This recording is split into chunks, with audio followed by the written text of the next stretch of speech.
परमात्माय महते नमः कृष्णाय वेधसे ब्राह्मणेभ्यो नमस्कृत्य धर्मान् वक्ष्ये सनातनान् नारायणं नमस्कृत्य नरं चैव नरोत्तमं देवीं सरस्वतीं व्यासं ततो जयमुदीरयेत्। जय रूप सनातन भट्ट रघुनाथ श्रीजीव गोपाल भट्ट दास रघुनाथ जय गोसाईर करी चरण वंदन जहा हईते विघ्ननाश अभीष्ट पुरं दुर्गमे पतिमेन्धस्य स्खलत्पादगतिर्मुहुः सकृपा यष्टिदानेन सन्त स्मन्त फलम्बनम्। যে বাস করি রাগানুগা হইয়া স্মরণ কীর্তন করো এ নিখিল কাল করহ যাপন উপদেশ সার ধরো। গৌরাঙ্গের চিত্তে চরিত্রে গৌরাঙ্গের মধুর লীলা যার কর্ণে প্রবেশিলা হৃদয় নির্মল ভেল তার হৃদয়ের সম্মার্জনী শ্রী গৌরলীলা। গৌরাঙ্গ গুণেতে ঝুরে নিত্যলীলা তার স্ফুরে সেজন ভগতি অধিকারী। কি বলছেন? গৌরলীলা বলে শুনে কাঁদতে হবে, চোখের জল ফেলতে হবে। এইটাই তো সাধন। এই জন্য কবিরাজ গোস্বামীপাদ লিখেছেন চৈতন্য চরিত্র শুন শ্রদ্ধা ভক্তি করি মাৎসর্য ছাড়িয়া মুখে বলো হরি হরি। এই কলিকালে নাহি আর ধর্ম বৈষ্ণব শাস্ত্র গ্রন্থ ভাগবত ভক্ত ভাগবত কহেন এই মর্ম। ভবসিন্ধু তরিবারে যার আছে চিত্ত সে গৌর এবং গৌরাঙ্গগণের কথা কায় মনোবাক্যে নিশিদিন শুনুক। ভবসিন্ধু তরিবারে যার আছে চিত্ত শ্রদ্ধা করি শুনো সেই চৈতন্য চরিত্র।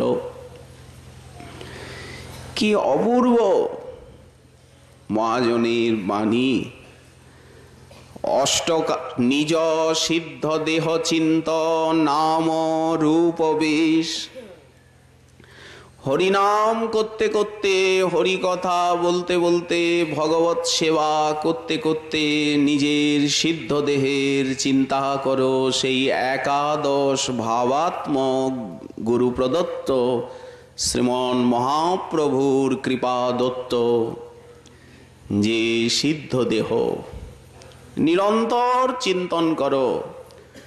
অষ্টকাল সেব যথা গুরুর আদেশ। শ্রী শ্রী গুরুপাদ পদ্ম যেভাবে আদেশ করেছেন সেই অষ্টকাল শ্রী গৌর গোবিন্দের সেবা চিন্তা করো, নিশিদিন হরিনাম করো আর অন্তরে সেই সেবা চিন্তন চলুক ফল্গু ধারার মতো। এই তো গৌরীয় বৈষ্ণবীর সাধনা। মহাপ্রভু বললেন অমানি মানব সদা কৃষ্ণ নাম লবে। ব্রজে রাধা কৃষ্ণ সেবা মানসে করিবে। তো কথাবার্তা বলার সময় কোথায়? 10টা লোকের সঙ্গে যে মাখামাখি করা হবে সময় আছে কি? কথাবার্তা বলতে গেলে হরিনাম বন্ধ হয়ে যায়। এখন মহাপ্রভু কোথায় আছেন, কি করছেন? সেইখানে মনটা গৌরীয় বৈষ্ণব রাখবেন। এখন মহাপ্রভু কি করছেন? মহাপ্রভুর সেবা করতে হবে। শ্রীবাস অঙ্গনে যবে নিজগণ সঙ্গহি বৈঠবি আপন ঠামে দক্ষিণে শ্রী নিত্যানন্দ ছত্রধরি পণ্ডিত গদাধর বামে। তব কই মোহে লেই তাহা যায় অব হে রব সৌমুখ চন্দ্র। শ্রমজল সকল মিটব দুহু কলেবর পাও অব প্রেম আনন্দ। জননী সম্বোধনে যব নিজ ঘরে আও অব করব ভোজন পান। এ রামানন্দ আনন্দে কি হে রব সফল করব দুনয়ান। এই তো ভজন। নিশান্ত লীলায় মহাজন বলছেন, আমি কবে হব তা করো সঙ্গ, কবে রাধা মাধবের সঙ্গ পাব।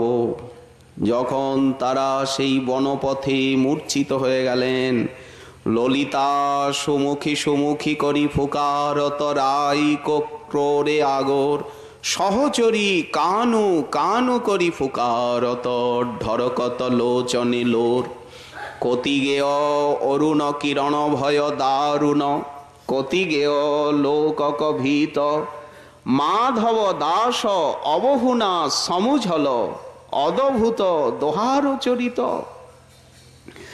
মহাজন লিখছেন, কবে তাদের সঙ্গ পাব। মহাপ্রভুর লীলা যখন বর্ণন করছেন নিশান্তে, সুরধ্বনি তীরপরি ভক্ত সঙ্গে গৌরহরি, ভাবাবেশে গদগদ চিত, অশ্রু কম্প বৈবর্ণ স্বরভঙ্গ অনুপম, অতিশয় ভেল বিষাদিত, গদাধর মুখ হেরি নয়নে নিঝরে বাড়ি। গৃহে যাচ্ছেন শ্রীবাসীর পুষ্পোদ্যান থেকে নিশান্তকালে, গদাধর মুখ হেরি নয়নে নিঝরে বাড়ি, ভক্তগণে করেন আলিঙ্গন। আদেশিলা সবাকারে যাও সবে নিজ গৃহে, প্রাতে পুনঃ হবে দর্শন। সবারে পাঠায়ে ঘরে সকাতর অন্তরে, নিজ গৃহে সচির নন্দন। পাদ প্রক্ষালন করি, সেই সময় চরণটা কে ধুইয়ে দেবে? আপনাকে ধোয়াতে হবে চরণ। পাদ প্রক্ষালন করি শুতিলেন সহ্যপরি, দাসগণ করয়ে সেবন। তো কাজের অন্ত আছে, ঘুমিয়ে থাকলে হবে নাক ডেকে? এইগুলি ভাবতে হবে না, এইগুলি চিন্তা করতে হবে না। হরিনাম করতে করতে, সেবা করতে করতে সময় কোথায়? ঘুমাবার, কথা বলবার, লোকের সঙ্গে মেলামেশা করবার এক মুহূর্ত সময় নেই। দুখিয়া বৈষ্ণব দাস সদা করে অভিলাষ। পদকর্তা বলছেন, দুখিয়া বৈষ্ণব দাস। বৈষ্ণব দাস যে অতি দুঃখী। কেন? সে সেবা পাচ্ছে না, সেবা রাজ্যে যেতে পারছে না, প্রেম হচ্ছে না তার। প্রেম না হলে তো যাওয়া যাবে না। কে নেবে তাকে? প্রেম না হলে কেন নেবে? দুখিয়া বৈষ্ণব দাস সদা করে অভিলাষ, সেবি বসে ওরাঙ্গাচরণ। তো এই হচ্ছে গৌরীয় বৈষ্ণবের অপূর্ব ভজনশ্রী, ভজন সুষমা। কেউ বলতে পারেন যে এইগুলি কি হয়? অনেকেই কুতর্ক করেন যে এগুলি হয় কি, এগুলি করা যায় কি বাস্তব জীবনে? কেন করা যাবে না? কেন করা যাবে না? শ্রীগুরু প্রসাদে ভাই এসব ভজন পাই, প্রেম ভক্তি সখী অনুচরী। গুরুদেব কৃপা করে দিয়েছেন, দেবেন। তো গুরু কৃপার প্রতি কেউ যদি অবলম্বন রাখতে পারেন, কেন হবে না? সেই মধুর শ্রী বৃন্দাবন যুগল ভজন ধন, মোহে করল উপদেশ। নিরমল গৌর প্রেম রস সিঞ্চনে। সেই প্রেম রসটা কি? এই নাম রস, সেবা রস, সিদ্ধান্ত রস, কথা রস, এই তো প্রেম রস। আবার প্রেম রস কি? চৈতন্য অবতারে বহে প্রেমামৃত বন্যা। সেই প্রেম বন্যাটা কি? হরিনাম, হরি কথা, হরি সেবাটাই তো সেই প্রেম সাগরের বাতাস, সেইটাই তো প্রেম বন্যা। গোলকের প্রেমধন হরিনাম সংকীর্তন, রতিনা জন্মিল কেনে তাই। এই জন্য এই আদর্শ কিভাবে মনুষ্য জীবনে মূর্তিমান হয়ে ওঠে। নিত্য সিদ্ধ পার্ষদ যারা, তারা সাধনার ভূমিতে অবতরণ করে আমাদেরকে সেই সাধনা আদর্শ ধ্রুবতারার মতো দিশারি হয়ে রেখে গেছেন।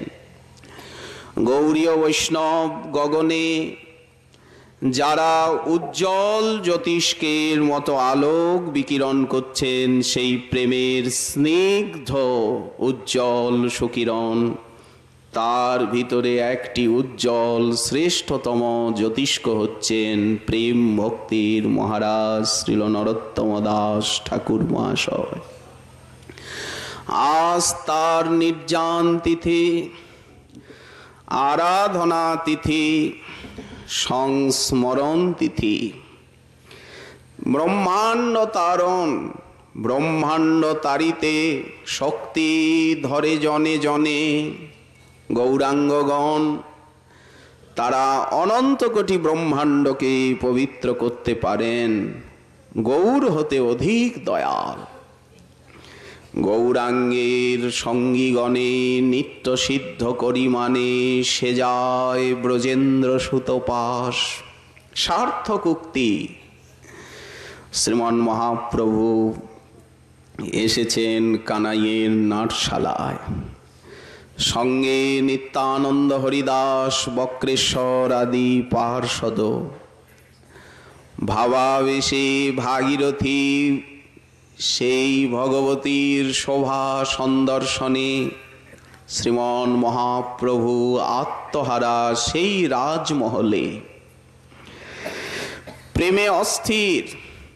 শ্রীমন মহাপ্রভুর ভাবাবেশ দর্শনে ভক্তগণ পুলকিত।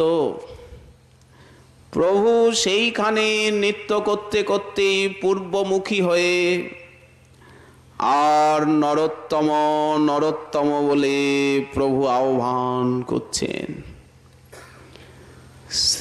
ভক্তগণ মনে করলেন, কে এই নরোত্তম?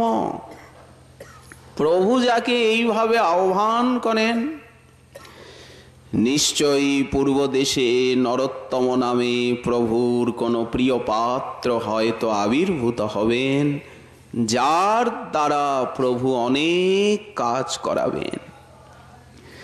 সেখান থেকে প্রভু পদ্মাবতীর তীরে আসছেন।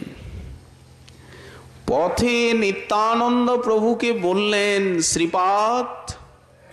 প্রভু কহেন, শ্রীপাদ বুঝি করহ ভাবনা, আপনার গুণ তুমি না জানো আপনা।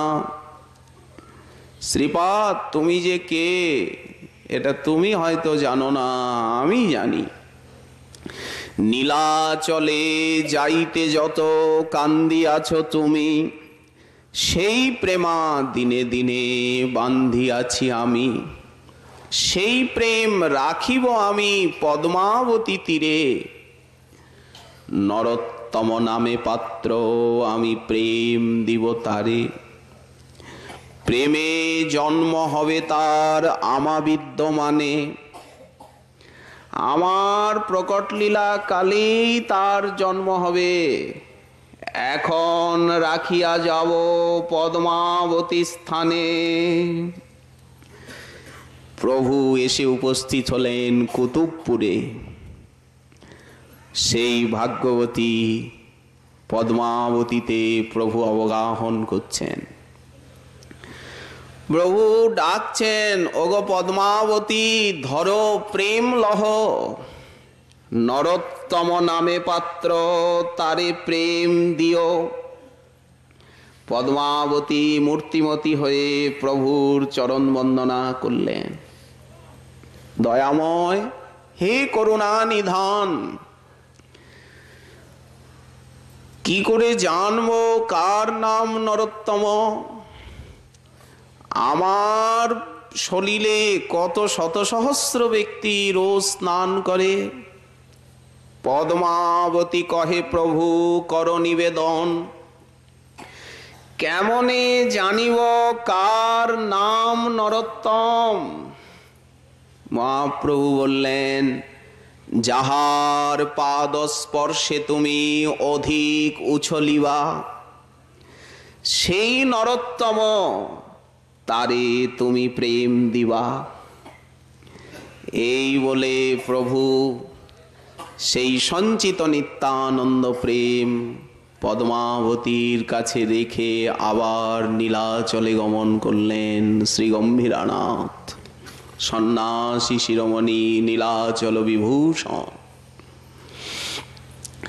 1531-32 খ্রিস্টাব্দের সমকালে মাঘী পূর্ণিমার গোধূলি বেলায় রাজা কৃষ্ণানন্দ দত্ত এবং পতিব্রতা পত্নী সুচরিতা নারায়ণী দেবীর কোল আলো করে জন্ম নিলেন এই মহাপ্রভুর চিরচিহ্নিত কিঙ্কর। যখন অন্নপ্রাশনের সময় উপস্থিত, শিশু কিছুতেই গ্রহণ করবে না অন্ন, মুখ ফিরিয়ে নেয়। এক বৃদ্ধ জ্যোতিষী এসে উপস্থিত, কাঁদছে শিশু এই মঙ্গলময় পরিবেশে। জ্যোতিষী বললেন, দেখুন এই শিশু পরম বৈষ্ণব, অতএব ভগবত প্রসাদী ছাড়া এ কিন্তু কিছু নেবে না। ও মা, তাই নাকি? রাজা কৃষ্ণানন্দ দত্তের কুল পরম্পরায় সেবিত শ্রীকৃষ্ণ বিগ্রহ ছিল। তিনি প্রসাদ আনলেন, তবে শিশু মুখে দিল। সামনে তো অনেক কিছুই রাখা হয়েছিল, কিন্তু ভাগবতকে আলিঙ্গন করল গিয়ে শিশু। কি দেখালেন? ভাগবতকে বুকে নাও, ভক্তি শাস্ত্র ভাগবত সার করো অবিরত। হরে কৃষ্ণ মহামন্ত্রকে রসনার ধন করো। হরে কৃষ্ণ মহামন্ত্র আমি মুখ ভরি না লইনু। মুখটা ভরল না। লোকে বলে না, কি খেলাম, মুখটা মুখে লাগলোই না। তো হরে কৃষ্ণ মহামন্ত্রীর এমন সাধন হোক, মুখটা ভরে যাক কৃষ্ণ নামে, কৃষ্ণ কথায়। মুখ কি আর ভরে? মুখ ভরে না, ক্ষুধা বেড়েই যায়। হরে কৃষ্ণ মহামন্ত্র মুখ ভরি না লইনু, জীবন মৃত গোবিন্দ দাস। বেশ শশীকলার মতো বৃদ্ধি পেতে লাগলো। যথাসময়ে বিদ্যা শিক্ষা প্রারম্ভ হলো। ব্যাকরণ, কাব্য আদি সেকালের দিনে সংস্কৃত ভাষাই ছিল শিক্ষা। অল্পকালে শ্রী নরোত্তম অপূর্ব তার কুশাগ্রিয়াধি সূক্ষ্ম মেধা প্রতিভা, লোকোত্তর আচরণ, তেমনি মাতাতে পিতাতে গুরুজনে, শ্রী বিগ্রহে হরিনামে প্রসাদে বৈষ্ণবে তার অপূর্ব শ্রদ্ধা বাল্যকালের থেকেই প্রকাশিত হয়েছিল। কথায় বলে, উঠতি গাছটা দেখলেই বোঝা যায়। ঠিক সেই প্রকার অপূর্ব রূপলাবণ্য, তেমনি বিনম্র ব্যবহার, স্নিগ্ধ পবিত্রতম চরিত্র, বিষয় বিরক্তি, অমানিমানদ ভাব সকলের চিত্তকে আকৃষ্ট করেছিলেন তিনি। সেই খেতুরিতেই একজন বৃদ্ধ ব্রাহ্মণ, তার নাম কৃষ্ণদাস, নরোত্তমকে বড় ভালোবেসে ফেলেছিলেন তিনি। ইনি হচ্ছেন নরোত্তমের বর্তমোদ্দেশ গুরু। এই ব্রাহ্মণের আলয়ে নরোত্তম প্রায়ই গোপনে গোপনে যেতেন। ব্রাহ্মণ তাকে বুকে নিয়ে মহাপ্রভুর সেই পতিত পাবনী লীলা শ্রবণ করাতেন। নিতাই গৌরাঙ্গের সেই বিশ্ববিমোহিনী, বিশ্ব আপ্লাবনকারিণী, বিশ্ববিদ্রাবিনী, সেই পাষাণ বিগলনকারিণী যে লীলা শুনতে শুনতে বিপ্রের মুখে নরোত্তমের হৃদয়ে গৌর প্রেমের অঙ্কুর জাগরিত হয়েছিল। তিনি নির্জনে সেই কৈশোরে হা গৌরাঙ্গ হা নিত্যানন্দ বলে অবিরাম অশ্রুধারা বিসর্জন করতেন। হইল পাপিষ্ঠ জন্ম আমার, না হইল তৎকালে। মাত্র কয়েকটা বৎসরেরই তো ব্যবধান। 1534 খ্রিস্টাব্দে শ্রীমন মহাপ্রভুর অন্তর্ধান লীলা। সময়ের ব্যবধান তো বেশি নয়। কেন দেখতে পেলাম না? হে বিধাত, যদি জন্মই দিলে তো কটা বৎসর আগে কেন দিলে না? যখন এইভাবে প্রায় ক্রন্দন করেন, মহৎ কৃপা, সেই কৃষ্ণদাস ব্রাহ্মণের কৃপায় এই বিরহ অনল নরোত্তমের হৃদয় রূপী ইন্ধনে প্রজ্বলিত হয়েছিল। একদিন স্বপ্নে সপরিকর মহাপ্রভু দর্শন দিলেন নিত্য নদিয়া বিহারী রূপে। ওই যে সুরধ্বনি তীরবন মনে করি বৃন্দাবন, গদাধরে রঙ্গে পড়ে ঢলিয়া, সেই বৃন্দাবন এবে নদিয়া, বিহরে গঙ্গার তীরে। এই তো সেই ধীর সমীর, সেই সংকীর্তন রসরঙ্গ, মধুর মধুর গৌর কিশোর, মধুর মধুর নাট, মধুর মধুর সব সহচর, মধুর মধুর হাট, মধুর মধুর মৃদঙ্গ বাজত, মধুর মধুর তান। আজ মধুর রসে মাতল ভকত, তারা গাওয়ে মধুর গান। নরোত্তম স্বপ্নে দেখছেন নদিয়া বিহার, মধুব্রহ্মের। ছুটে গিয়ে মহাপ্রভুর চরণে নিপতিত হলেন। মহাপ্রভু তার সেই হেমদণ্ড সন্নিভ বাহু যুগলকে প্রসারণ করে নরোত্তমকে আলিঙ্গন করলেন, নিত্যানন্দ প্রভুর চরণে সঁপে দিলেন। শ্রীমান নরোত্তম, তুমি কাল পদ্মাবতীতে স্নান করতে যাবে। তোমার জন্য এই অবধূতের প্রেম আমি সঞ্চিত গচ্ছিত রেখে এসেছি। স্বপ্ন ভঙ্গ হয়ে গেল। কি আরতি, কি উৎকণ্ঠা, কি ব্যাকুলতা! স্নান করতে গেলেন।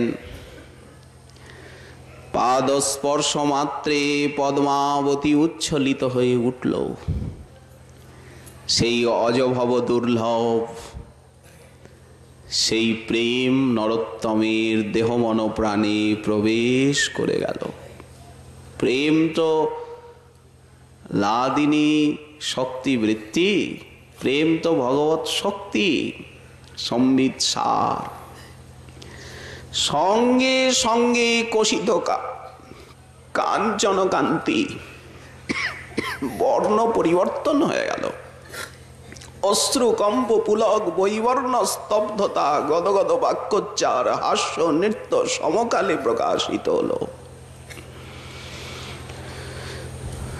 কারণ এই প্রেমা যার মনে, তার বিক্রম সেই জানে। বিষামৃতে একত্রে মিলন, বহির বিষজ্বালা হয়, অন্তর আনন্দময়। কৃষ্ণ প্রেমার অদ্ভুত চরিত।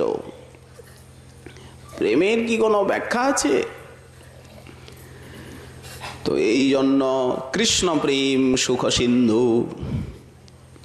আর এটা তো রাধা প্রেম। মহাপ্রভু যে প্রেমটা দিলেন এটা তো রাধা প্রেম, এটা তো মহাভাবাক্ষ প্রেম। সে তো অত্যন্ত যেন লাখবান হে। কৃষ্ণ প্রেম সুখ সিন্ধু, যদি তার পাই এক বিন্দু, সেই এক বিন্দু জগত মাতায়।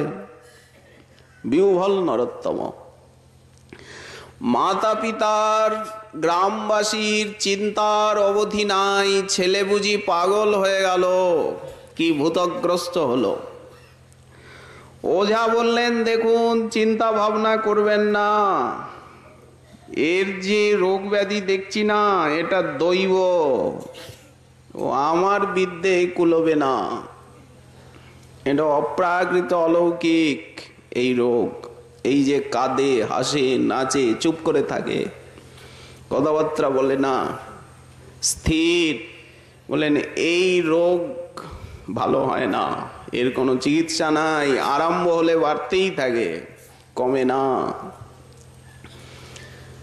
গৃহে থাকা সম্ভব হলো না। একদিন স্বপ্নে মহাপ্রভু পুনরায় দর্শন দিলেন। সেই সংকীর্তন বিহারী, ওই যে কাঁদতেন, আমি মধুরাতি মধুর গৌরলীলা দেখতে পেলাম না। কেন পাবে না? এইটাই প্রভু তাকে বোঝাচ্ছেন। আমরা এখনো আছি, কোথায়ও যাইনি, কেন এত কাঁদো?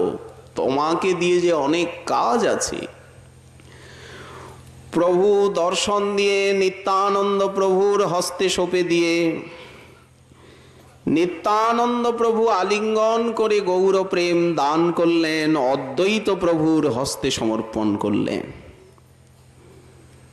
অদ্বৈতের করুণায় জীবে কৃষ্ণ প্রেম পায়। অদ্বৈত প্রভু আলিঙ্গন করে মহাপ্রভুর চরণে সঁপে দিলেন।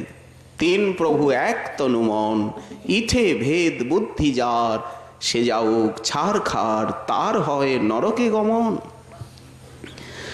মহাপ্রভু বলছেন, নরোত্তম তুমি বৃন্দাবনে গমন করো, সেখানে আমার পরম প্রিয় পাত্র শ্রী লোকনাথ আছেন, তুমি তার কাছে মন্ত্র দীক্ষা গ্রহণ করো, বৃন্দাবনে অবস্থান করো গিয়ে। স্বপ্ন ভঙ্গ হয়ে গেল। নরোত্তম গৃহত্যাগ করলেন। রাজপুত্র সেই রাজশাহী জেলার থেকে পদব্রজে ছুটতে ছুটতে আসছেন এই বৃন্দাবন। দেখি শোভা মধুপুরী, প্রেমাবেশে পরে ঘুরি, এই কি এলাম বৃন্দাবনে এলাম, এই সেই কলিন্দ নন্দিনী, এই সেই যমুনা, এই সেই বিশ্রাম ঘাট। সেইখানে মাথুর বিপ্রের কাছে শুনলেন যে রূপ সনাতন প্রকট নেই। এদিকে শ্রীমন মহাপ্রভু লোকনাথ গোস্বামী পাদকে আদেশ করেছেন, প্রিয় লোকনাথ, এক রাজপুত্র আসছে কিশোর, তুমি কিন্তু তাকে দীক্ষা দিয়ে ভজন পরিপাটি জানাবে, শিষ্য করবে। তুমি যে প্রতিজ্ঞা করেছো শিষ্য সেবক করবে না, সেই প্রতিজ্ঞা তোমাকে ভাঙতেই হবে। জীব গোস্বামী পাদকে শ্রী রূপ গোস্বামী পাদ আদেশ করলেন, প্রিয় জীব, একটি রাজকুমার আসছে, তুমি তার সংরক্ষক। শ্রী নরোত্তম পদব্রজে বিশ্রাম ঘাটে স্নান করে সেই রাত্রি সেখানে অবস্থান করে মহারাসস্থলী শ্রী বৃন্দাবনে এলেন গোবিন্দদেবের শ্রীমন্দির। বিশ্ব বৈষ্ণব মহারাজ সভা যেখানে গোবিন্দদেবের পাদপীঠে নিত্য বিরাজিত, আজও বিরাজিত, সেখানে শ্রীজীব গোস্বামী পাদের দর্শন পেলেন। উনি নিয়ে গেলেন শ্রী লোকনাথ গোস্বামী পাদের যে ভজনস্থলী কেশিঘাট সমীপে রাধা বিনোদের শ্রীকুঞ্জে। নরোত্তম দর্শন করলেন তার অভীষ্ট দেবতা প্রভু প্রিয় লোকনাথকে। ওই জন্য লোকনাথ প্রভুকে বলা হয় নরোত্তম প্রাণনাথ, কর প্রভু আত্মসাৎ। নরোত্তমের প্রাণনাথ হচ্ছেন প্রভু লোকনাথ। কি আকুতি!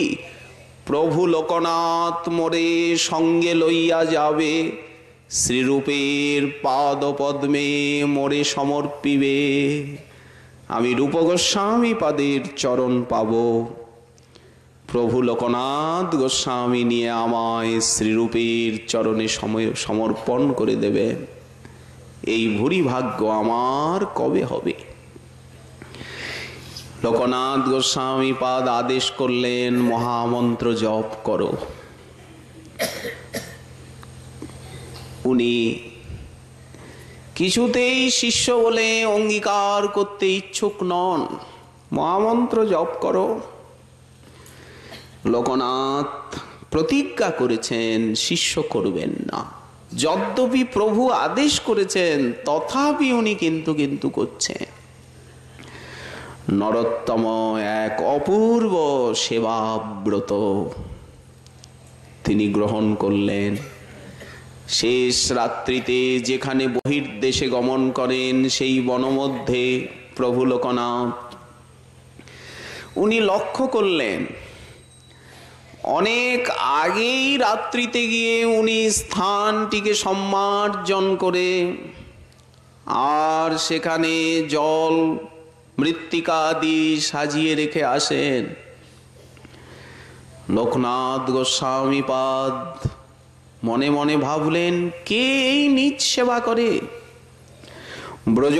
ব্রজবনবাসী বৈষ্ণবগণ ত্রিনাদপি শ্লোকের মূর্তমূরতি, তারা কারো সেবা শুশ্রূষা সহায়তা নিতে ইচ্ছা করেন না, দুঃখ বোধ করেন। সম্মান প্রশংসা এগুলি তাদের কাছে সর্পদংশনের মতো যন্ত্রণাদায়ক হয়ে থাকে। কে এই কাজ করে? অপরাধ হবে, কোনো ব্রজবাসী করছে না তো? ধামবাসী জনে প্রণতি করিয়া এই ব্রজের একটা কৃমি কীট বৃক্ষ লতা পশু পক্ষী পর্যন্ত আরাধ্য স্তবনীয়। ধামবাসী জনে প্রণতি করিয়া মাগিব কৃপার লেশ। কে এই সেবা করে? কোনো ধামবাসী কি? একদিন উনি আগেই এসে উপস্থিত হয়েছেন, দেখছেন সেই দিন পূর্ণিমার চতুর্দশীর রাত্রি, শ্রাবণ মাস, জ্যোৎস্না ধোয়া নিশীথিনী। অনেক আগেই উনি এসেছেন। দেখছেন এক সেই রাজকুমার, সে ঝাড়ু দিচ্ছে আর সেই সম্মার্জনীটা বুকে নিয়ে কাঁদছে, হা গুরুদেব, হা প্রভু লোকনাথ, কবে তুমি আমায় শ্রীচরণে আশ্রয় দেবে, শিষ্য বলে অঙ্গীকার করবে? সেই শুভ দিন, সেই শুভ ভাগ্য আমার কবে হবে? ঝাড়ুটা বুকে নিয়ে কাঁদছে। কি আকুতি! নয়নে দর দর ধারা। জগৎকে দেখালেন, মুখের কথাই কি গৌরাঙ্গ মেলে? এই রকম আকুল না হলে, সেবার নিমিত্ত পাগল না হলে, কায় মনোবাক্যে নিষ্কপটে গুরুচরণে নিজেকে বিক্রি না করলে, যতক্ষণ পর্যন্ত আমি আমার অহংকার অভিমান আছে ততক্ষণ কি সেই সুনির্মল প্রেম রাজ্যে প্রবেশাধিকার লাভ হয় কি? হঠাৎ লোকনাথ প্রভু একেবারে সামনে গিয়ে উপস্থিত। কে কে তুমি? ভয়ে থতমত। সম্মান, কাঁদছো কেন তুমি? কি চাই? কি করছো? কে? ও, তুমি সেই রাজপুত্র নরোত্তম, এই কাজ করো। শোনো, আজ দণ্ডবোধ করতে হবে না। আজ শ্রাবণী পূর্ণিমা, তুমি যমুনায় স্নান করে পূর্বাহ্নে আমার কাছে এসো, আমার কুঞ্জে। লোকনাথ প্রভু যেন রুষ্ট হয়েছেন, গম্ভীর। উনি বড় বড় পা ফেলে চলে গেলেন। সেই শ্রাবণী পূর্ণিমার শুভক্ষণে পূর্বাহ্ন বেলায় শ্রী রাধা বিনোদের সামনে সেই ব্রহ্মা মহাদেব আদির দুর্লভ অষ্টাদশাক্ষর মন্ত্ররাজ শ্রী লোকনাথ প্রভু নরোত্তমের কর্ণে সমর্পণ করে তাকে চিরতরে শিষ্য বলে অঙ্গীকার করে নিলেন। এই অপূর্ব চরিত্র ঠাকুর মহাশয়ের আজ তো আর সময় নেই, আগামীকাল আবার অবশিষ্টাংশ আস্বাদনের রইল আকাঙ্ক্ষা।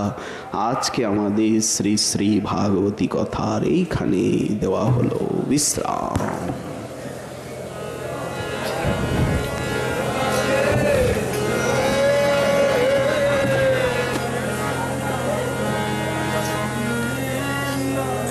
জয় জয়